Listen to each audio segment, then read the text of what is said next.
what do you want to do with your life? Because you got one life. It's going by quickly, and this is something that you need to get on it. You need to be in here every day. You're almost out of time. You're 22, you're late.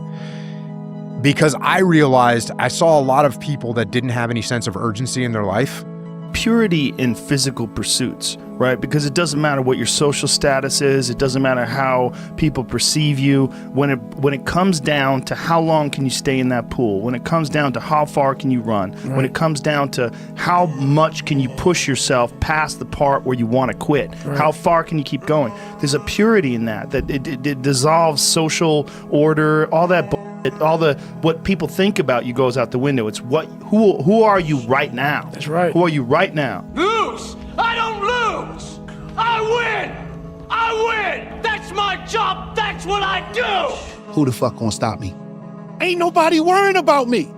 Ain't nobody worrying about you. Nobody is gonna get in your fucking... Don't nobody care. Who is gonna stop you from materializing your dream? And guess what? Mel? Tell me. Americans be playing games. Well, what they got? I said, I'm gonna destroy them out here. They out here playing fucking games. They don't even know where they live at. I said, I am going to destroy them like I just got here. I'm gonna destroy them. What I'm not okay with is while I have the bandwidth of good health, fucking great mind, strong fucking mind concept, and I can go, I can do it, I can get there. I'm not okay with wasting that time.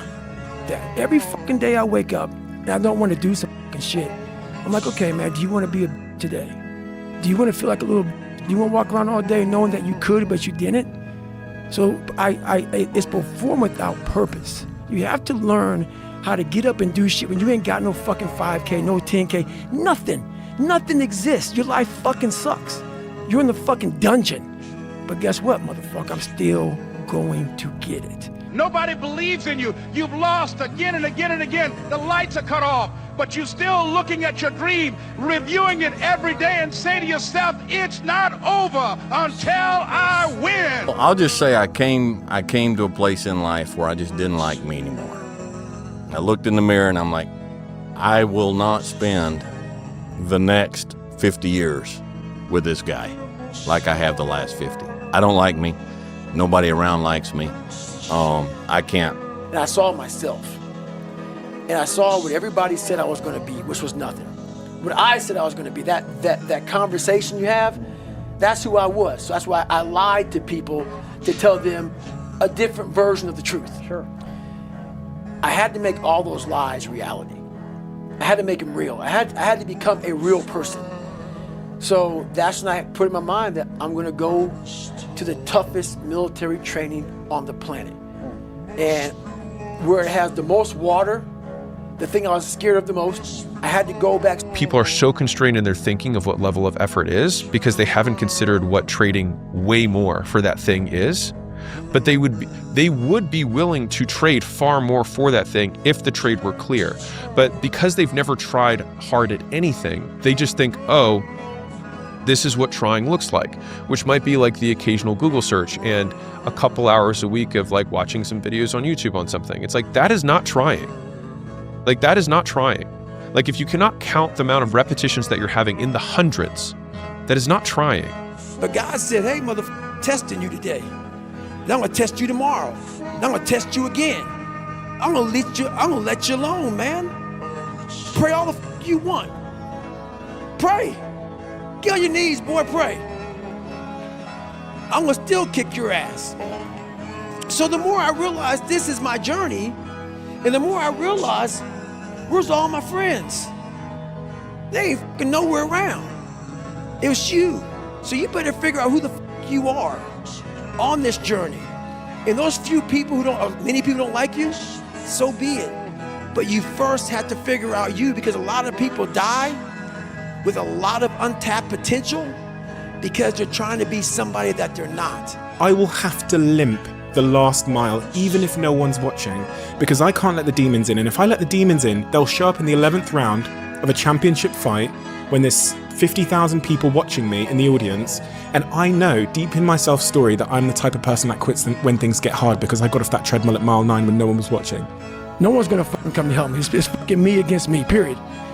And so I had to man up, and I said, the first thing I gotta start doing is facing every fucking fear I have, no matter what the fuck it is, man. And these things would keep me up at night. No one, people who are hearing this shit, they will never really understand. Struggle doesn't mean you're on the wrong path.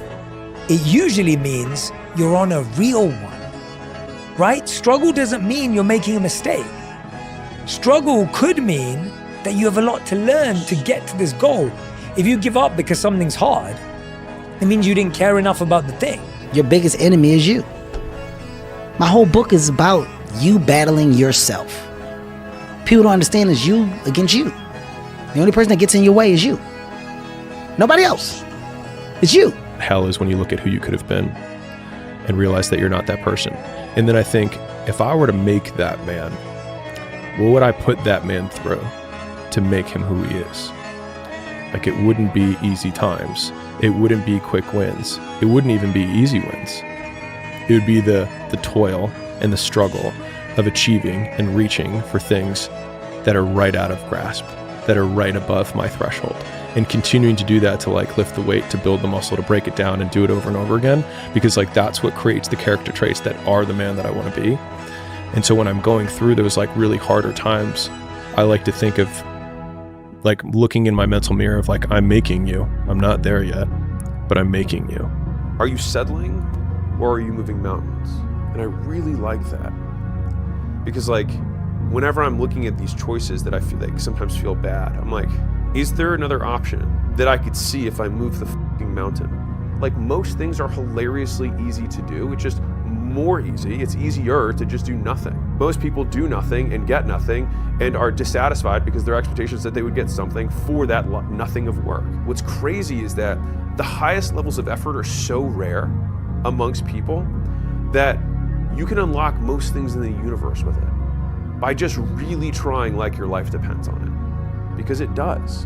And I found out on my own pretty much, is that through discipline, through self-discipline, through repetition, through tons of repetition of the same thing that you don't want to do, and that's the key thing. Through repetition of things you don't want to do, you develop mental, like an armor for your mind. You start to armor your mind, because your mind's like, okay, we suffer every day. It's what we do.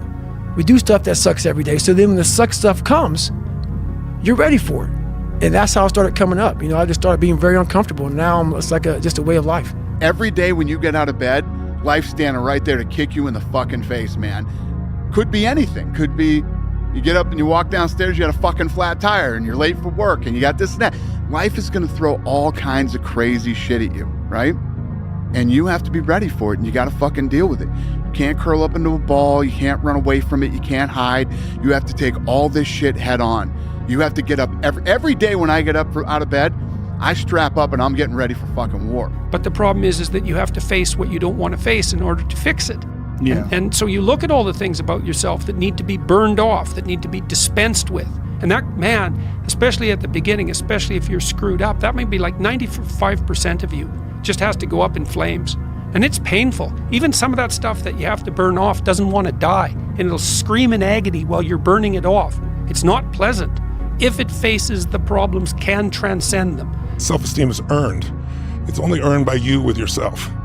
You're not going to get self-esteem because everybody praises you. Someone can tell you your whole life that you're brilliant, you're a genius, you're beautiful, you're handsome, and you not believe it. Someone can tell you you're a piece of crap and you're never going to become anything. And there's a part of you can say, I'll show you, as many people have, and then they develop drive out of it, right? So it's really, self-esteem comes from doing incredibly difficult things where you know you pushed yourself. It's not virtue signaling. It's not telling people about it. It's what you know inside your soul is true. Everything I've ever done in my life, I didn't want to do. Everything, every day. I'm a lazy piece of shit. And I'm one of the hardest working people that ever stepped foot on this planet Earth. And I'm saying that very proudly because I know what I do. It's not cocky. I'll tell you I'm stupid. And I'll also tell you the exact opposite of what I've done. It's the truth. It is the truth. The power of wanting to be down with a bunch of people that really don't care about you can destroy your life. It can mess your life up, even if it's not about crime. It could be about, I just want to be down with these people in college because they supposed to be the in crowd, or I just want to be down with these people because they do business, or I just want to be down. It could mess you up because what it do is it remove you from you. And now you got to be somebody else to be accepted by some other human beings that breathe like you, got 24 hours like you, that drink the same water you drink. Can I deal with the fact that this is painful for me? And the answer is, the fact that it is painful is the reason that it's working. Like, if it wasn't you stepping out, everybody else that has to try and step out into this new life faces this same thing too. Every single person does. That's why most people don't do it. Like, this is what hard feels like, and this is why most people don't win. So continuing to push through and almost seeing that level of discomfort as a signal, it's like a way marker that's been planted in the ground. Yes, more this way. We don't rise to the standards we have when others are watching. We fall to the standards we have when no one is watching. The only work that really matters is the work that no one sees. It shows you who you really are rather than who you say you are. Is know that when no one's watching, I work harder than when they're watching. And thinking about it like that has given me this persistent and ever-present scorecard or third party that's like, no one's watching, which means now you have to work because otherwise you're full of shit. And I'm telling you from the bottom of my soul, it is so easy to beat people today. They are so soft. They have no work ethic. No one can stick with anything. Everyone's distracted. They're on social media. They're counting their fucking notifications because they can't stick with shit. They can't say no. It's scary when you find a thing that you're going to fully commit yourself to the pursuit of, especially if it's excellence that you're going after, because there's no more room for your inadequacies to hide anymore. You can't decide to change direction and do something else if things get tough. There's no more ejector seat, right? I've committed to this. This is my thing. And this is one of your rules. You know, commit to something as commit to at least one thing as hard as you can and see what happens. And these are the things you have to think about the 1 second decision. So that's what that's all about. It's about gaining control of your mind, putting things back in the proper perspective, and then saying, I really do want to be here. And I'm going to have a bunch of these 1 seconds through this 130-hour journey. And I have to learn to control these, because if I fail one of these 1 seconds, I will not be a SEAL. I will not be a doctor. I will not be a lawyer. I will not be whatever the it is. So that's how important that 1 second decision is. It's all about your mind takes control of you. You have to say, fuck you, I run this. I'm David Goggins. I remember him saying it, and I thought to myself, like, you want to be able to say that in the mirror to yourself and not laugh at yourself. And the only way that I can do that is know that when no one's watching, I work harder than when they're watching. And it evolved into just like a no-quit mentality. It's accepting these fears I have, this doubt I have, this everything that goes through my mind, but regardless of that, not quitting and not giving up on myself. No matter how hard is the time of what I'm going through and whatever shit I feel, I'm going to still put in the same work regardless of how I feel. And that's a champion mentality, because the champion's not controlled by their outside circumstances. They control their own mind inside and how they act, and then the world goes on around them. Kobe Bryant practiced at 4 a.m. when no one was watching. Warren Buffett sat in a quiet room in Omaha reading. 80% of his day was spent studying financial statements, reports, and books. They trained while no one was watching. They built without broadcasting.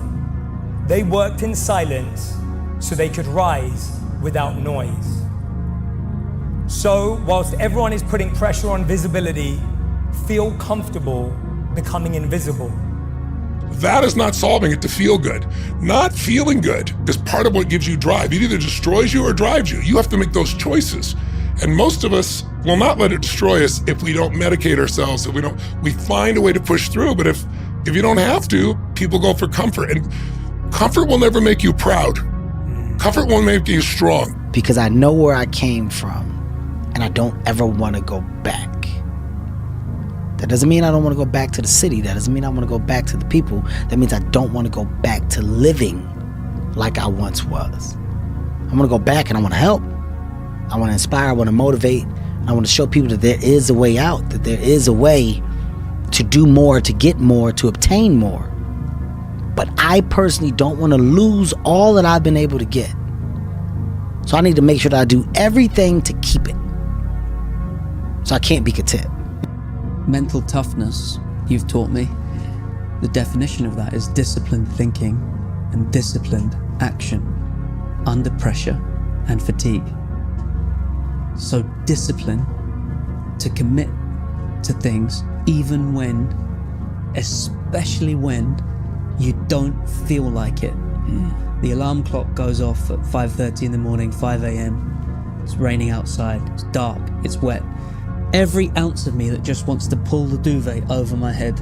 But champions do not negotiate with themselves in those moments. It's doing it, especially when you don't feel like it. I'd say one of the strongest mental frames that has gotten me through my hardest times is thinking this will be the story that I will one day tell. And that means the harder it is, the bigger the dragon, the more epic the story, and by consequence, the more epic the hero. And if you think about the difference between winners and losers, winners define themselves by what they made happen, and losers define themselves by what happened to them. Because once you hit the top of the fucking mountain, guess what happened? I'm good. I'm good, so you wonder why you're falling down now. Because once you reach the top of the mountain, you gotta build another one. That's mediocrity. There's a lot of people in mediocrity who have a nice resume. What are you fucking doing today, tomorrow, the next fucking day? That's why I don't listen to theorists. I don't listen to all that bullshit. I listen to a motherfucker who's like this, man. What's wrong, man? I'm tired, dude. Why are you tired? Because tomorrow, I gotta do the fucking shit again, man. Whatever the shit is that made me fucking nauseous and sick to my stomach, it made me hurt. There's no ending. Because I know every ain't gonna do what I'm gonna do. So this is how you level up. That's how you level up. I know there's a whole bunch of people with that right there. That fires me up. That makes me fucking happy what you just said. That brings joy to my life right there. Why? Because I know there's so many people that have the ability and just refuse to get off that couch. Refuse to study a few more hours. Refuse to go deeper, to go further. And that's where I gain the advantage. It's so easy to be great nowadays, my friend, because most people are weak. Most people don't want to go to that extra mile. Most people don't want to find that extra because it sucks. And so no one will ever know how hard you worked, and no one will ever care. And so you have to create another game or another story that allows you to succeed even when no one else cares.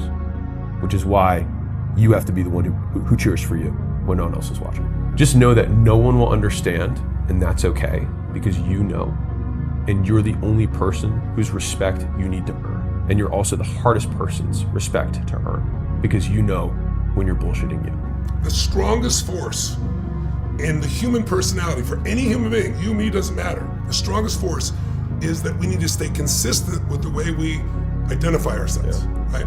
Identity is the controlling force of human being. If you are of an identity that says, I always find the way to victory, you will find the victory. What makes people, by the way, miserable is when they feel events control them versus they control events.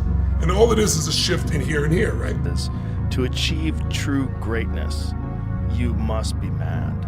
Madness and greatness are inextricably connected. You can't separate them. To get true greatness, there has to be some demons. There has to be a mad struggle in your mind, and you have to want it so badly. You have to want that result so badly that you are willing to put in more time, more effort, more focus, more hours, and just you don't get to smell the roses, man. I'm a win wherever I go. Wherever I go, I'm a win. I don't care where I go. I don't give a damn what team I go to, I'm a win. I'm a win regardless. It don't matter. Say this to yourself every day. See, as long as you're breathing, you got a shot at your dream. That's the way I resolve. Say this, please. It's not over until I win. You got that right. Not over till I win. Not over till I get through. It's not over till I get over. Not over till I get what I want. Door can't open today, look out. I'm gonna come back and take the hinges off. That's how you gotta do that. Success is the only revenge. As you expand, they shrink into irrelevance. As you get louder, no one can hear them. You don't beat them, you cast a shadow so big, no one can see them to begin with. When people copy, they copy the wrong stuff because they don't know why it worked to begin with. And when it breaks, they don't know how to fix it because they didn't build it. So don't sweat it. Copycats will always be behind.